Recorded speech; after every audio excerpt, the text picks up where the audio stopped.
జిల్లా hostel college హాస్టల్లో పనిచేస్తున్నాం. పొద్దుగాల ఉదయం నుంచి 5 గంటల నుంచి ఇంట్లో నుంచి వెళ్ళాలి. దూరం చాలా ఉంది, లాంగ్. మా హాస్టల్లో ఉన్న పిల్లలు 220 మంది ఉంటారు. ముగ్గురం చేయాలి. ఒకరు ఊడ్చే టైం ఉంటుంది, పగలు వాచ్మెన్ నైట్ వాచ్మెన్ అని ఉంటారు.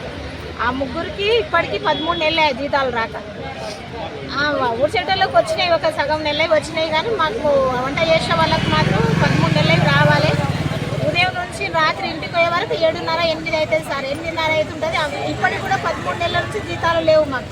సార్ వాళ్ళని అడిగితే ఏమంటారంటే మీకు పైనుంచి రాలేదమ్మా, ఇంకా రానికే వాళ్ళకి అక్కడి నుంచి అది కాలేదు, ఆన్లైన్ అయితే లేదు, మీకు చేయడానికి ఇబ్బంది అవుతుంది. అవి వచ్చినప్పుడే మేము చేస్తాం, లేదంటే ఆఫీస్లో పోయి అడగండి, లేదంటే హైదరాబాద్ ధర్నా చేయండి, మేమేం చేస్తాం అని అంటున్నారు వాళ్ళు.